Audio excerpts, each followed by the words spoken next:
शिज़ोरिबल personality disorder. शिज़ोरिबल personality disorder में क्या होता है कि एक इंडिविजुअल जो है इसमें उसमें वो फुल ब्लॉन जो है शिज़ोफ्रेनिया नहीं होता, और इसमें वो उस तरह के ट्रेट्स जो है वो एग्जिबिट उसके होते हैं, शो होते हैं, जैसे कि उसकी थिंकिंग जो है वो अजीब सी होती है, उसका बिहेवियर बड़ा अजीब सा होता है। यानी आम जो नॉर्मल एक टिपिकल जो बिहेवियर होता है किसी भी इंडिविजुअल का या फिर थिंकिंग होती है उससे ये डिफरेंट होते हैं। इनके अलग ही बिलीफ होते हैं, अपने ही बिलीफ होते हैं, इनकी सुपरस्टिशंस बहुत ज़्यादा होती हैं, यानी तो हम परस्ती बहुत ज़्यादा है इनमें, और अजीब से ख़यालात हैं, अजीब से अकायद होते हैं इनके, जो कि आम जो लोगों से हैं वो हटकर होते हैं। यानी ये दुनिया को अपनी ही नज़र से देख रहे होते हैं, और जबकि दूसरे एक टिपिकल जो होती है ना सिचुएशन जिसमें हर इंसान जो है वो एक ही जो है वो बिहेवियर रखता है या एक ही थिंकिंग रखता है, लेकिन इनकी डिफरेंट होती है, इनकी थिंकिंग डिफरेंट होती है, इनकी बिलीव्स डिफरेंट होते हैं, यानी आम जो दुनिया है उससे अलग होते हैं ये,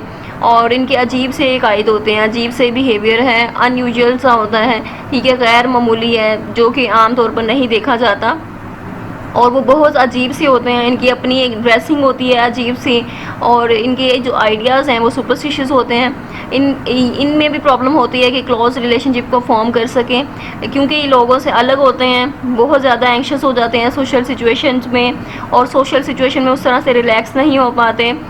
इनकी थिंकिंग की वजह से, इनके बिहेवियर की वजह से एक तो खुद भी इफ़ेक्ट होते हैं, दूसरों को भी इफ़ेक्ट करते हैं, और थेरेपी और दूसरी जो चीज़ें हैं स्पोर्ट की वजह से ये इंडिविजुअल्स जो हैं वो इस डिसऑर्डर को मैनेज कर सकते हैं, और इनके सिम्टम्स को मैनेज कर सकते हैं, और अपनी क्वालिटी ऑफ लाइफ को भी इम्प्रूव कर सकते हैं। So this was about an overview of schizotypal personality disorder. I hope I made it clear about that disorder.